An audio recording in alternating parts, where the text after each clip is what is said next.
സപ്പോർട്ടും സ്നേഹവും നന്മയും ഒന്നും കിട്ടണ്ട.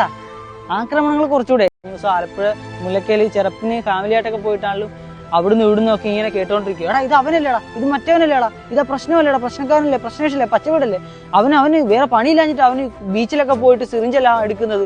ആലപ്പുഴക്കാരെ നിങ്ങളുടെ ചായയില് പ്രശ്നങ്ങളുണ്ടോ? പ്രശ്നങ്ങൾ ഉണ്ടല്ലേ വിളി, പച്ച വീട്ടിൽ കൂട്ടനെ വിളി. പച്ച വീട്ടിൽ കൂട്ടൻ വന്നാൽ ചായ എടുത്തിട്ട് ഡീപ് ക്ലീൻ ചെയ്യും. ആലപ്പുഴക്കാരെ ഹൊയ് ഹൊയ്, ആലപ്പുഴക്കാരെ നിങ്ങളുടെ ഫോൺ എടുത്തിട്ട് വാട്സപ്പ് ചെയ്യേ. പച്ച വീട്ടിൽ കൂട്ടാവായോ, ഓടി വായോ ഡീപ് ക്ലീൻ ചെയ്യാൻ. നിന്റെ പച്ച ലിക്വിഡ് എടുത്തിട്ട് ചായയൊന്ന് ഡീപ് ക്ലീൻ ചെയ്യേ. ആലപ്പുഴക്കാരെ ഹോയ് ഹോയ്, ആലപ്പുഴക്കാരെ നിങ്ങളുടെ ചായയില് ചായയില് പ്രശ്നങ്ങളുണ്ടോ?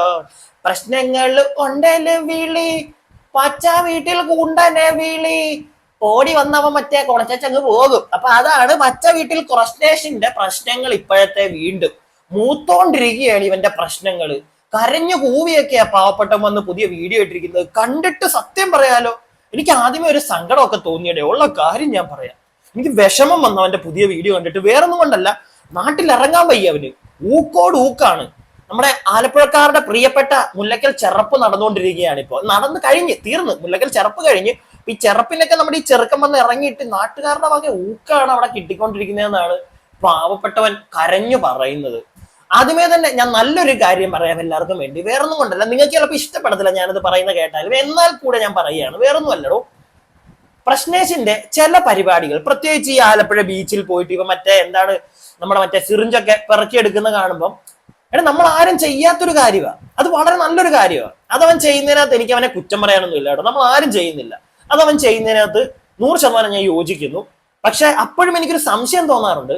നമ്മളൊക്കെ പോകുന്നതാണ് ഈ ആലപ്പുഴ ബീച്ചിൽ, ഈ മനുഷ്യന്മാര് നടക്കുന്ന സ്ഥലത്തൊന്നും ഞാൻ കണ്ടിട്ടില്ല ഈ സിറിഞ്ചും കോപ്പും ഒന്നും. ഈ നടക്കാത്ത സ്ഥലത്ത് കാട്ടിനകത്തൊക്കെ കയറി ഇവൻ മറ്റേ സിറിഞ്ച് എടുക്കുന്നത്. എന്താണെങ്കിലും അവൻ ആ കാട്ടിൽ കയറിയത് എടുത്താലും അവൻ ക്ലീൻ ചെയ്യുന്നുണ്ടല്ലോ, അതുകൊണ്ട് ഞാനൊന്നും മിണ്ടുന്നില്ല. പക്ഷെ നാട്ടുകാരുടെ നോക്ക് കിട്ടുന്നതിന് വന്ന് കരഞ്ഞിട്ട് ഒരു കാര്യമില്ല കൂട്ട. കാരണം നിന്റെ കയ്യിരിപ്പ് അങ്ങനെയാ. കുറച്ച് കാര്യങ്ങളിൽ നീ ഓവറാ. പ്രത്യേകിച്ച് ഈ കരഞ്ഞു പോകുന്ന പരിപാടിയൊക്കെ ഉണ്ടല്ലോ, എന്താ പ്രശ്നേഷാ, നിന്നെ അങ്ങോട്ട് ഉദരയെ വെച്ചടിക്കും നിന്നെ ഞങ്ങള്. ഉറപ്പുള്ള കാര്യം. നീ ആലപ്പുഴക്കാർക്ക് നീ പേര് ദോഷം ഉണ്ടായിക്കൊണ്ടിരിക്കുക. ഉള്ള കാര്യം ഞാൻ പറയാം എന്തൊക്കെയാണെങ്കിലും. ഇതൊന്ന് കണ്ടേ നിങ്ങള്. സപ്പോർട്ടും സ്നേഹവും നന്മയും ഒന്നും കിട്ടണ്ട. ആക്രമണങ്ങൾ കുറച്ചുകൂടെ. ഇപ്പൊ ആലപ്പുഴ ബീച്ചിൽ ഫെസ്റ്റ് നടക്കുവാണ്. പ്രത്യേകിച്ചും പുറത്തുനിന്നൊക്കെ ആൾക്കാർ വരുന്ന ഒരു സമയമായതുകൊണ്ട് തന്നെ ഇതുപോലത്തെ ആക്ടിവിറ്റീസിന് ആരെങ്കിലും ഒരാളെങ്കിൽ ഒരാൾ, രണ്ടുപേര് ഇറങ്ങുമെങ്കിൽ അവരെ പ്രോത്സാഹിപ്പിച്ചില്ലേലും മാക്സിമം ഉപദ്രവം കുറച്ച് കഴിഞ്ഞാൽ നല്ലതായിരിക്കും എന്നാണ് എനിക്ക് ആകെ റിക്വസ്റ്റ് ചെയ്യാനുള്ളത്. കഴിഞ്ഞ ദിവസം ആലപ്പുഴ മുല്ലക്കല് ചെറുപ്പിന് ഫാമിലി ആയിട്ടൊക്കെ പോയിട്ടാണല്ലോ അവിടുന്ന് ഇവിടുന്ന് ഒക്കെ ഇങ്ങനെ കേട്ടോണ്ടിരിക്കുക. എടാ ഇത് അവനല്ലേടാ, ഇത് മറ്റവനല്ലേടാ, ഇതാ പ്രശ്നമല്ലേടാ, പ്രശ്നക്കാരനല്ലേ, പ്രശ്നേഷല്ലേ, പച്ചവീടല്ലേ, അവന് വേറെ പണിയില്ലാഞ്ഞിട്ട് അവന് ബീച്ചിലൊക്കെ പോയിട്ട് സിറിഞ്ചെല്ലാം എടുക്കുന്നത്. എടാ പ്രശ്നേഷ് കുമാര, ഒരു സംശയമാടാ മോനെ, വേറൊന്നുമല്ല. നീ വേറൊന്നും വിചാരിക്കരുത്. നിന്നെ പ്രശ്നേഷെന്നല്ലാതെ മഹായോഗി എന്ന് വിളിക്കാൻ പറ്റുവോടാ? വാ തുറന്നാ നീ പ്രശ്നങ്ങൾ മാത്രമേ പറയത്തുള്ളൂ. നിന്നെ പ്രശ്നേഷ എന്നല്ലാതെ നാട്ടുകാര് വേറെ എന്ത് വിളിക്കും? നീ അതിനൊക്കെ നാട്ടുകാരോട് മറ്റേ കഥ പറഞ്ഞിട്ട് കാര്യമില്ല. മനസ്സിലായില്ലേ? എല്ലാം നിനക്ക് പ്രശ്നങ്ങളാ. കാപ്പീട്ട പ്രശ്നം, പശു തൂറിയ പ്രശ്നം. എന്താടാ ഇത്? നീ എന്ത് പറഞ്ഞാലും പ്രശ്നമല്ലേ? അപ്പൊ പിന്നെ നാട്ടുകാരത് പറയത്തുള്ളൂ. അതിനകത്ത് നീ മറ്റേ കരഞ്ഞിട്ടോ ഒന്നും കാര്യമില്ലടാ കുട്ട. പിന്നെ ചിലവരൊക്കെ പറയുന്ന പോലെ ഇതൊക്കെ നീ മറ്റേ ബിഗ് ബോസിനകത്തോട്ട് പോകാൻ വേണ്ടിയാ കാണിക്കുന്നതെങ്കിൽ എന്റെ കൂട്ടുകാരാ, നീ മറ്റേ ബിഗ് ബോസിനകത്ത് ചെന്നിട്ട് മറ്റേ ഹാർപ്പിക്കിന്റെ പരസ്യത്തിനകത്ത് അവൻ ഇതുകൊണ്ട് നടക്കത്തില്ലേ? അതേപോലെ ഒരു കയ്യില് സാനിറ്റൈസറും മറ്റേ കയ്യില് മറ്റേ കക്കൂസ് ക്ലീൻ ചെയ്യുന്ന സാധനം കൊണ്ട് നീ അതിനകത്ത് നടന്ന എന്റെ പൊന്നുമോനെ ഇപ്പൊ കിട്ടുന്ന ഊക്കൊന്നും അല്ല. നീ തീരും. നീ മനസ്സിലായില്ലേ? ഒന്നുമില്ലെങ്കിൽ നിനക്ക് ഭാര്യയുണ്ട്, പെങ്ങളുണ്ട്, ഇല്ലേ? അവരുമായിട്ട് നീ പുറത്തൊക്കെ കറങ്ങാൻ ഇറങ്ങുന്നതല്ലേ? ഊക്കോട് ഊക്ക് കിട്ടും. പിന്നെ നാട്ടുകാരെ ഒന്നും കുറ്റം പറഞ്ഞിട്ട് കാര്യമില്ല ഇക്കാര്യത്തില്. മനസ്സിലായില്ലേ? പിന്നെ ചില കാര്യങ്ങള് ഈ വന്ന് കരയുന്നതും പറയുന്നതും ഒക്കെ എന്തിനാടാ? നീ അതിന് വരെ ആ പരിപാടി നിർത്തി, എന്നിട്ട് വേറെന്തെങ്കിലും ഇനിഷ്യേറ്റീവ് എടുത്ത് നീ നല്ല സാധനങ്ങൾ ചെയ്യും. അപ്പൊ ആൾക്കാർ നിന്നെ സപ്പോർട്ട് ചെയ്യും. പിന്നെ ഇവൻ പെറുക്കുന്നുണ്ടല്ലോ മറ്റേ നമ്മുടെ ഈ നീഡിലെന്ന് എന്താണ് സിറിഞ്ച്. അപ്പം അത് നീ ഓൾറെഡി കുറെ വീഡിയോ ചെയ്തതാ. വീണ്ടും വീണ്ടും നീ അത് ചെയ്തോണ്ടിരുന്നു കഴിഞ്ഞാൽ നാട്ടുകാർ ഊക്ക് തരത്തേ ഉള്ളൂ നിനക്ക്. അതൊക്കെ മനസ്സിലാക്കി സിറിഞ്ചിന് പകരം നീ വേറെ എന്തെങ്കിലും സാധനം പിടി, ഐറ്റം മാറ്റി പിടി. അപ്പം ഓക്കെ ആവൂടാ. നമ്മൾ തന്നെ ഡെയിലി നിന്നെ എടുത്തിട്ട് ഇങ്ങനെ ഊക്കൊണ്ടിരുന്ന നാട്ടുകാർക്ക് മടുക്കും. അങ്ങനെ ഒരു കേസുണ്ട്. അപ്പം ഡെയിലി സെയിം സാധനം പിടിക്കാതെ മാറ്റി മാറ്റി പിടിക്കുക. നീ ചില്ലാടാ മോനെ, നീ പൊളിയായിരിക്കും. ബാക്കി കാണാം. ഇപ്പോൾ ഇതും കളക്ട് ചെയ്ത് തിരിച്ചു പോകുമ്പോഴായാലും ആൾക്കാരുടെ നോട്ടവും ചിരിയും കളിയാക്കലും എല്ലാം വേറെ ലെവലിൽ തന്നെ ആയിരിക്കും. നമ്മുടെ മുഖത്ത് നോക്കിയിട്ടാണ് ഇവനൊക്കെ നമ്മൾ വേറെ പേരൊക്കെ വിളിക്കുന്നത്. കേൾക്കുമ്പോഴത്തേക്കും നമുക്ക് കൈത്തരിപ്പ് ഒരു മനുഷ്യനല്ലേ, പക്ഷെ ഇടി ഉണ്ടാക്കാൻ വയ്യാത്തതുകൊണ്ട് ഇടി കൊള്ളാൻ വയ്യാത്തതുകൊണ്ട് നമ്മൾ മിണ്ടാതെ പോകണം, നമ്മുടെ കാര്യം നോക്കി പോകണം. നമ്മളിപ്പോൾ ഒരു പ്രശ്നത്തിൽ പെട്ട് തീരാനുള്ളതല്ല, നമുക്കിവിടെ ചെയ്യാൻ ഒരുപാട് കാര്യങ്ങളുണ്ട് എന്നുള്ള ബോധ്യമുള്ളതുകൊണ്ടാണ് നമ്മൾ പ്രശ്നങ്ങളിലൊന്നും പോയി ഇടപെടാത്തത്. അപ്പൊ അതുകൊണ്ടാണ് കൂട്ടുകാരൻ പ്രശ്നങ്ങളിലൊന്നും പോയി ഇടപെടാത്തത്. കരച്ചിലും വരുന്നുണ്ട്, അതേപോലെ ചിരിയും വരുന്നുണ്ട്. രണ്ടും കൂടെ നമുക്കൊരു ഫീലിംഗ് തരാനുണ്ടല്ല. രണ്ട് ഫീലിംഗും ഒരേ ടൈമിൽ നിങ്ങൾക്ക് വരണമെങ്കിൽ പ്രശ്നേഷിന്റെ വീഡിയോസ് കാണണം. സ്റ്റാർട്ട് മറ്റേ ഇവന്റെ കരച്ചിലൊക്കെ കാണുമ്പോൾ മറ്റേ സഹതാപം അടിക്കും, വിഷമവും തോന്നും. കുറച്ച് കഴിയുമ്പം പുന്നാര പോലെ കിട്ടിയ മൂക്കിടിച്ച് പൊളി എന്നൊരു മൂഡ് നമുക്ക് കിട്ടും. ചിരിയും വരും, എല്ലാം വരും. അതാ പറഞ്ഞ ചിരിയും സന്തോഷം മാത്രമല്ല, ഒരു കലിപ്പും വരും നമുക്ക് ഇവന്റെ വീഡിയോ കാണുമ്പോൾ. എനിക്ക് അങ്ങനെയാട്ടാ തോന്നാറുള്ളത്. കാരണം അടുത്ത വീഡിയോ നിങ്ങൾ കാണും, അപ്പൊ നിങ്ങൾക്ക് മനസ്സിലാവും. വണ്ടി എവിടെ, എൻ്റെ വണ്ടി എവിടെ? അതേ ചെക്കനെ കിട്ടിയിട്ടുണ്ട് കേട്ടാ. നമ്മൾ ആക്ച്വലി വണ്ടി എടുക്കാനായിട്ട് ഇപ്പോൾ ആലപ്പുഴ റെക്രിയേഷൻ ഗ്രൗണ്ടിൽ നിൽക്കുവാണ്. ഇപ്പോഴാണ് ഞാൻ ഒരു കാര്യം നിങ്ങൾക്ക് ഷെയർ ചെയ്യണമെന്ന് വിചാരിച്ചത്. എന്താണെന്ന് വെച്ച് കഴിഞ്ഞാൽ ഇതിപ്പോൾ ആലപ്പുഴ റെക്രിയേഷൻ ഗ്രൗണ്ടിൽ എനിക്കറിയാം ഇവിടുത്തെ ഭൂപ്രകൃതി എങ്ങനെയാണ്, ഇവിടെ ഇഴജന്തുക്കളുള്ള സ്ഥലമാണോ ഇല്ലാത്ത സ്ഥലമാണോ എന്നൊക്കെ നല്ലോണം അറിയാം. അപ്പോൾ ആ ഒരു കോൺഫിഡൻസിൽ നമ്മൾ വേറെയുള്ള വണ്ടികളുടെ അടുത്തുകൂടെ ഓടി വന്നിട്ട് നമ്മൾ വണ്ടി എടുക്കാൻ നോക്കിക്കഴിഞ്ഞാൽ ശ്രദ്ധിക്കേണ്ട ഒരു കാര്യം എന്താണെന്ന് വെച്ച് കഴിഞ്ഞാൽ, ഇപ്പം ചില സ്ഥലങ്ങളിൽ ചില ഏരിയകളിൽ ഇഴജന്തുക്കളൊക്കെ ഉള്ള ഏരിയ ആണെന്നുണ്ടെങ്കിൽ അവിടെ ആ വണ്ടിയുടെയൊക്കെ അടിയിൽ എവിടെയെങ്കിലും ഇതുങ്ങൾ ഒളിച്ചിരിപ്പുണ്ടെന്നുണ്ടെങ്കിൽ മേ ബി വണ്ടി പിടിച്ച് ഇവിടെ എത്തിയേക്കാം. അപ്പോൾ നമ്മൾ മറ്റുള്ള വണ്ടികളുടെ അടുത്തൂടെ പോകുമ്പോഴായിക്കോട്ടെ, അല്ലെങ്കിൽ പുല്ലിൻ്റെ ഇടയിൽ കൂടെ പോകുമ്പോഴായിക്കോട്ടെ, നമ്മുടെ വണ്ടിയിലോട്ട് പോകുമ്പോഴായിക്കോട്ടെ, വളരെ ശ്രദ്ധിച്ച് മാത്രം മൂവ് ആവുക. മാക്സിമം വെട്ടമൊക്കെ അടിച്ചിട്ട് പോയിട്ട് നമ്മുടെ വണ്ടി എടുത്ത് വീട്ടിൽ പോവുക. പിന്നെ വണ്ടികളിൽ ഈ പറഞ്ഞ പോലെ ചൂടൊക്കെ ഉള്ളതുകൊണ്ടാണ് നമ്മുടെ എഞ്ചിൻ്റെയൊക്കെ അടിയിൽ പാമ്പുകൾ വന്നിരിക്കാൻ ചാൻസ് ഉള്ളത്. അതുകൊണ്ട് എല്ലാവരും സൂക്ഷിച്ച് മാത്രം പാർക്ക് ചെയ്യുക, വണ്ടി എടുത്തോട്ട് പോവുക. എൻ്റെ അറിവനുസരിച്ച്, ഈ പാവപ്പെട്ടവന്റെ ചെറിയ അറിവ് വെച്ചിട്ട് ഒരു കാര്യം പറയുകയാണ്. ഈ പാമ്പൊക്കെ കൂടുതൽ കാണുന്നത് ഈ എന്തെങ്കിലും ഈ പുല്ലൊക്കെ പിടിച്ച് കിടക്കുന്ന അവിടെയൊക്കെ ആയിരിക്കും പാമ്പ് കൂടുതൽ കാണുന്നത്. എന്നിട്ട് അതിന്റെ അടുത്തൊക്കെ നമ്മൾ കൊണ്ടുവന്ന് വണ്ടിയൊക്കെ വെക്കുകയാണെങ്കിൽ, ഇപ്പൊ ബൈക്ക് കൊണ്ട് നിർത്തുകയാണെങ്കിൽ പാമ്പൊക്കെ ചിലപ്പോൾ നമ്മുടെ ബൈക്കിലോ അല്ലെങ്കിൽ കാറിലൊക്കെ കയറി ഇരിക്കാനായിട്ട് ഇവന് ഈ പറയുന്ന എഞ്ചിനകത്തൊക്കെ കയറുമോന്ന് എനിക്ക് അറിയത്തില്ല. എന്താണെങ്കിലും കയറാൻ ചാൻസ് ഉണ്ട്. ആലപ്പുഴ ഉള്ള ആളുകൾക്ക് അറിയാൻ പറ്റും. റെക്രിയേഷൻ ഗ്രൗണ്ടിൽ എവിടെയാണ് മറ്റേ പുല്ല് പിടിച്ച് കിടക്കുന്നത് നിങ്ങൾക്ക് ഞാൻ കണ്ടിട്ടില്ല. ഞാൻ കുറച്ചായി ഇപ്പൊ എനിക്ക് തോന്നുന്നു ബീച്ചിലേക്ക് സൈഡിലൊക്കെ വന്നിട്ട് ഞാൻ റെക്രിയേഷൻ ഗ്രൗണ്ടിൽ എങ്ങും അങ്ങനെ പുല്ല് പിടിച്ച് പാമ്പ് വരാൻ സാധ്യതയുള്ള ഒരു സാധനമൊന്നും കണ്ടിട്ടില്ല അവിടെ ഒന്നും. പിന്നെ കണ്ടന്റിന് വേണ്ടി ഈ കൂട്ടുകാരൻ വന്ന് ഇങ്ങനത്തെ തൊലിയൊക്കെ തൊലിക്കുമ്പം അറിയാവുന്ന ആളുകൾ, പ്രത്യേകിച്ച് ആലപ്പുഴ റെക്രിയേഷൻ ഗ്രൗണ്ടും ബീച്ചും ഒക്കെ നന്നായിട്ട് അറിയാവുന്ന ആളുകൾ, എന്റെ പൊന്നു മോനെ പ്രശ്നേഷ നിന്നെ എടുത്തു കൊടുക്കും. ഇതാണ് നിന്റെ കേസിൽ സംഭവിക്കുന്നത്. പാമ്പ് വന്ന് മറ്റേ പൊനത്തിൽ കയറി ഇരിക്കുമെന്നൊക്കെ ഇവൻ പറഞ്ഞു കഴിഞ്ഞാൽ അത് വേറെ ഒരു പൊനവും കിട്ടായിട്ടാണ് അവന്റെ വണ്ടിയുടെ പൊനത്തിനകത്ത് കയറിയിരിക്കുന്നത്. നിങ്ങളൊന്ന് ആലോചിക്കണം. ഇതൊക്കെ വന്ന് നീ പറയുമ്പോ കൂട്ടുകാരാ നീ തീർന്നുകൊണ്ടിരിക്കുക. ഇതിന്റെയൊക്കെ ഞാൻ കമന്റ് ബോക്സ് ഒന്നും കാണിക്കുന്നില്ല കേട്ടോ. നിങ്ങൾ പോയി നിങ്ങൾക്ക് താല്പര്യം ഉണ്ടെങ്കിൽ എന്റെ ഞാൻ ഇൻസ്റ്റഗ്രാമിലാണ് കണ്ടത്, പോയി നോക്കിയാൽ മതി. ഊക്കോട് ഊക്ക. ഈ കഴിഞ്ഞ ദിവസം ഇവന് നല്ല കുറച്ച് കമന്റ്സ് കിട്ടിയ ഒരു വീഡിയോയും കൂടെ ഉണ്ട്. അത് വേറൊന്നുമല്ല, ഇവനും വൈഫും കൂടെ രണ്ടുപേരും കൂടെ ബീച്ചിൽ നിന്നിട്ട് എന്തോ ഒരു സാധനം ഇവർ പറയുന്നുണ്ട്. എന്താണ് മറ്റേ ഗ്യാസ് കയറുമ്പോ പുറകിൽ നിന്ന് ഇരിക്കണമെന്ന് എന്തോ ഒരു സാധനം. അതൊരു ഇൻഫോർമേറ്റീവ് വീഡിയോ പോലെ എനിക്കും തോന്നി കേട്ടോ. അങ്ങനെയുള്ള സാധനങ്ങളൊക്കെ ചെയ്യുന്നുണ്ട്. നല്ലത് കണ്ടോ നമ്മൾ നല്ലതും പറയണമല്ലോ.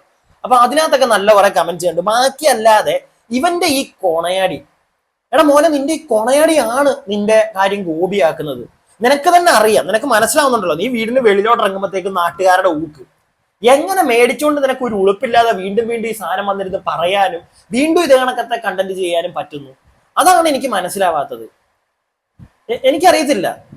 ഒരു ചെറിയ നീ കാണിക്കുന്നതിനകത്ത് എവിടെയോ ഒരു ശതമാനത്തിൽ ഒരു നല്ല കാര്യം കണ്ടുകൊണ്ട് മാത്രമാണ് ഞാൻ ഇത്രയും പറയുന്നത്. നമ്മളും ഒക്കെ ഊക്ക് നിന്നെ എടുത്തിട്ട്, കാരണം അതിനുള്ള വകുപ്പ് നീ തന്നെ ഉണ്ടാക്കി തരുക. ഞങ്ങളായിട്ട് മറ്റേ തൊരണ്ടി എടുക്കേണ്ട കാര്യമൊന്നും ഇല്ല നിന്റെ കേസിൽ. നീ തന്നെ തരുന്നുണ്ട്. അടുത്തൊരു സാധനം ഞാൻ നിങ്ങൾക്ക് കാണിച്ചു തരട്ടെ, ഒന്ന് നോക്കിക്കേ. Every alcohol-based hand sanitizer should contain at least 60% of ethyl or isopropyl alcohol within it. And if you look here, we have 80% of ethanol within my hand sanitizer, and ethanol is an ethyl alcohol, so my sanitizer is actually really effective. മലയാളമൊക്കെ വിട്ട് ഇംഗ്ലീഷിലേക്ക് പോവുക ചെറുക്കൻ. ഇംഗ്ലീഷിലേക്ക് അവന് international ലെവലിലെ ആൾക്കാരെ connect ചെയ്ത് ചാനലിൽ കൊണ്ടുവരണം. അതാണ് അവന്റെ ബുദ്ധി. പക്ഷെ ആ ബുദ്ധി കൊള്ളാൻ നല്ലതാണ്. പക്ഷെ എടാ ബാക്കി കാണും.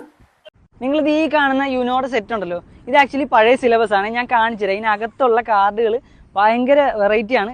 നമ്മുടെ ഈ പുതിയതായിട്ടുള്ള +4 കളർ ചേഞ്ച് ഒന്നുമല്ല, എല്ലാം ഭയങ്കര ഡിഫറെൻറ്റ് ഡിസൈനാണ്. കണ്ട +2 ഒക്കെ ആണെങ്കിലും നൈസായിട്ടുണ്ട്, റഫായിട്ടുള്ള ഒരു ടെക്സ്ചറാണ്. പക്ഷേ കൊള്ളാം. ഇത് ഇത്രയും വെറൈറ്റി ആയിട്ടുള്ളൊരു സംഭവം കണ്ടപ്പോഴത്തേക്കും കഴിഞ്ഞ വർക്ക് സൈറ്റിൽ നിന്ന് നമ്മൾ കസ്റ്റമർക്ക് ചോദിച്ചിട്ട് നിങ്ങളെ കാണിക്കാനായിട്ട് എടുത്തുകൊണ്ട് വന്നതാണേ.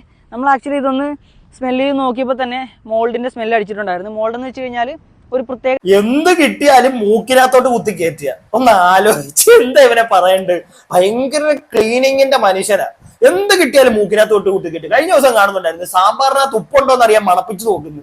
ഇതൊക്കെയാണ് കുട്ട. നീ ഇങ്ങനത്തെ പരിപാടികളൊക്കെ കാണിച്ച എങ്ങനെ നിന്നെ നാട്ടുകാർ ഉടുക്കാതിരിക്കും? നീ തന്നെ പറ. ഫംഗസ് ഉള്ളത് ഇപ്പൊ ബാക്കി നിങ്ങൾ കേൾക്കുമ്പോൾ മനസ്സിലായി. ഫംഗസ് ഉള്ള സാധനം എന്ന് പറയുന്നത് എന്നിട്ട് മൂക്കിനകത്തോട്ട് കുത്തി കയറ്റി ഇവൻ. ഫംഗസ് ആണ് കേട്ടോ. അപ്പോൾ ഈ മോൾഡിനെ നമുക്ക് റിമൂവ് ആക്കാനായിട്ട് ഗ്രീൻ ഹൗസ് ക്ലീൻ ലിക്വിഡ് ഒഴിച്ച് ഫുള്ള് പതപ്പിച്ച് കഴുകി ഉണക്കാനൊന്നും ഈ കാർഡിൽ പറ്റൂല. കാരണം കുറച്ചുകൂടെ ഞാൻ പറഞ്ഞില്ലേ കോട്ടിങ് കുറവാണ് പ്ലാസ്റ്റിക്കിൻ്റെ. അപ്പോൾ അതുകൊണ്ട് നമുക്കിത് എന്ത് ചെയ്യാൻ പറ്റുമെന്ന് ഞാൻ നോക്കിയ സമയത്ത്, റിസർച്ച് നടത്തിയ സമയത്ത് എനിക്ക് മനസ്സിലായെന്ന് വെച്ച് കഴിഞ്ഞാൽ 60% മുകളിൽ ആൽക്കഹോൾ കണ്ടന്റ് ഉള്ള സാനിറ്റൈസർ സ്പ്രേ അടിച്ചു കഴിഞ്ഞാൽ നമുക്ക് ഇതിനകത്തുള്ള മോൾഡിനെയൊക്കെ അത്യാവശ്യം റിമൂവ് ആക്കാൻ പറ്റുമെന്നുള്ളതാണ്. അപ്പോൾ ഇത് മുഴുവനായിട്ട് നമുക്കൊന്ന് സാനിറ്റൈസർ അടിക്കാം. എന്നിട്ട് നമുക്ക് എന്ത് ചെയ്യാമെന്ന് വെച്ച് കഴിഞ്ഞാൽ ഇതൊന്ന് നല്ലോണം ഷഫിൾ ചെയ്യാം. ഷഫിൾ ചെയ്ത് ഈ സാനിറ്റൈസർ എല്ലായിടത്തും ആയി എന്ന് ഉറപ്പ് വന്ന് കഴിയുമ്പോഴത്തേക്കും നമുക്കിത് ഈ കടപ്പുറത്ത് വെച്ച് നല്ലോണം ഒന്ന് വെയിൽ കൊള്ളിച്ച് ഉണക്കിയിട്ട് വേണം തിരിച്ച് പാക്ക് ചെയ്തുകൊണ്ട് പോകാനായിട്ട്. അപ്പോൾ സാനിറ്റൈസർ കൊണ്ട് നമ്മുടെ വൈറസിനെയും കൊറോണയും മാത്രമല്ല ഇതുപോലുള്ള മോൾഡിനെ റിമൂവ് ആക്കാൻ പറ്റുമെന്നുള്ള പുതിയൊരു അറിവ് എനിക്ക് കിട്ടിയപ്പോൾ ഞാൻ നിങ്ങൾക്ക് കൂടെ പറഞ്ഞു തന്നേ ഉള്ളൂ കേട്ടോ. കഴുകി കടപ്പുറത്തിട്ട് ഉണക്കാനായിട്ട് നിന്റെ ഷഡ്ഡി വല്ലതാണോടാ അത്? അല്ല എനിക്ക് അറിയാൻ പാടില്ലായിട്ട് ചോദിക്കുക. എടാ എന്താടാ നീ കാണിക്കുന്നത്? ജീവനുള്ള സാധനമൊന്നും അല്ലല്ലോടാ അത്. ഫംഗസ് പിടിച്ച പഴയ യൂനോക്കാർഡ് എടുത്ത് ദൂരെ കളഞ്ഞിട്ട് കാശ് കൊടുത്ത് പുതിയത് മേടിച്ചാ പോരെയാടാ. അതിന് പകരം അവൻ സാനിറ്റൈസർ ഒഴിച്ച് ഡീപ് ക്ലീൻ ചെയ്ത് കടപ്പുറത്തിട്ട് ഉണക്കി. ഇതൊക്കെ കണ്ടു കഴിഞ്ഞു കഴിഞ്ഞാൽ നാട്ടുകാർ നിന്നെ സപ്പോർട്ട് ചെയ്യുമെന്നാണോ എന്റെ പ്രശ്നേശ നിന്റെ വിചാരം? അല്ലെങ്കിൽ നിന്നെ നല്ലത് പൊക്കിയെടുത്ത് തലവെക്കുമെന്നാണോ നിന്റെ വിചാരം? എടാ ഊക്കാവുന്നതിന്റെ മാക്സിമം നിന്നെ ഊക്കും. മനസ്സിലായില്ലേ? അറ്റ്ലീസ്റ്റ് നീ നല്ല നല്ല കാര്യങ്ങൾ ചെയ്യും. ഇങ്ങനെയുള്ള ഈ മണ്ടത്തരങ്ങൾ ജനങ്ങൾക്ക് കാണിച്ചു കൊടുക്കുന്നത് നിർത്ത്. കണ്ടന്റ് ആണ് നിന്റെ. ഓക്കെ, നീ ചിലപ്പം നെഗറ്റീവ് കമന്റ് അടിച്ച് മറ്റേ മണ്ടയ്ക്ക് പോയി ഹെവി ആയി ബിഗ് ബോസിൽ കളിച്ച് 50 ലക്ഷവും അടിച്ചോണ്ട് പോകാനുള്ള ഒരു മൂഡിലാണെങ്കിൽ ഓക്കെ, നല്ലതാ. പക്ഷെ നിന്റെ വീട്ടിൽ ആൾക്കാരുണ്ടെന്ന് നീ ആലോചിക്കണം. നീ തന്നെ പറഞ്ഞ പോലെ അവരെ കൊണ്ട് നിനക്ക് പുറത്തിറങ്ങി നടക്കാൻ പറ്റത്തില്ല ഒരു സമയം കഴിഞ്ഞ് കഴിയുമ്പം. ആദ്യമൊക്കെ ഇത് കളിയായിട്ട് എടുക്കും, ഇന്റർവ്യൂ പരിപാടി ഇതൊക്കെ നടന്നു. പക്ഷെ കുറച്ചും കൂടെ ഒക്കെ കഴിയുമ്പോഴത്തേക്ക് നാട്ടുകാർ ഇതിനെ അങ്ങോട്ട് വേറെ ലെവലിലേക്ക് കൊണ്ടുപോകും. പുറത്തിറങ്ങാൻ പറ്റത്തില്ല വീട്ടിന്റെ വെളിയിൽ. എന്റെ കൂട്ടുകാരൻ പറ്റുമെങ്കിൽ അതൊക്കെ ഒന്ന് മനസ്സിലാക്കിയാൽ കൊള്ളാം. ആലപ്പുഴക്കാരനാണെന്ന് ഇടക്കിടയ്ക്ക് പറയുന്നോണ്ട് അതിന്റെ ഒരു സ്നേഹം പറ്റങ്ങ് പറയുന്നതേ ഉള്ളൂ. കൂടുതലൊന്നും നീ പ്രതീക്ഷിക്കണ്ട. നാട്ടുകാർ ഇനി എന്റെ അഞ്ചത്ത് കയറാൻ വരണ്ട. നമ്മളൊക്കെ ആലപ്പുഴയുടെ ഇങ്ങേ അറ്റം, അവർ അങ്ങേ അറ്റം. മനസ്സിലായില്ലേ? അങ്ങേ അറ്റത്ത് കിടന്ന് അറ്റത്തരം കാണിച്ചോണ്ടിരിക്കുന്ന, അറ്റത്തരല്ല ചേട്ടത്തരം കാണിച്ചോണ്ടിരിക്കുന്നവൻ. അവൻ കാണിച്ചോട്ടെ, പാവപ്പെട്ടവൻ. പക്ഷേ പ്രശ്നേശ ഊക്ക് കിട്ടുമെന്ന് പ്രതീക്ഷിക്കുക. കരഞ്ഞു ഊവിയൊന്നും നാട്ടുകാരുടെ ഫ്രണ്ടിലോട്ട് വരണ്ട. ആരും അത് മൈൻഡ് ചെയ്യത്തില്ല. അതിനകത്ത് വരെ നിന്റെ ഉടായ്പത്തരം കാണുമ്പോൾ മനസ്സിലാവും നമുക്ക്. അതുകൊണ്ടാണ്. അപ്പം ഞാൻ എന്റെ അഭിപ്രായം പറഞ്ഞതേ ഉള്ളൂ. നിങ്ങളുടെ അഭിപ്രായങ്ങൾ എന്താണെങ്കിലും താഴെ കമന്റ് ബോക്സിലിടേ. മറക്കല്ലടേ, കമന്റ് ഇടേ. എന്നിട്ട് ലൈക്കൊക്കെ ഒന്ന് ഞെക്കങ്ങോട്ട്. വലിയ പണിയൊന്നും ഇല്ലല്ലോ. സബ്സ്ക്രൈബ് ചെയ്ത് കാണാത്തവരൊക്കെ ഒന്ന് സബ്സ്ക്രൈബ് ഒക്കെ ചെയ്യ്. ഇത്രയൊക്കെ നമ്മൾ ഇവിടുന്ന് ചെയ്യും. നിങ്ങൾ എന്തോ ഒരു സ്നേഹം ഇല്ലാത്തത്. ഇച്ചിരി നിങ്ങളൊക്കെ പ്രശ്നേഷനെ എടുത്ത് ഭയങ്കര സ്നേഹം. നമ്മളവിടെ ഇച്ചിരി സ്നേഹം ഒന്ന് കാണിക്കുക. സങ്കടമുണ്ട്.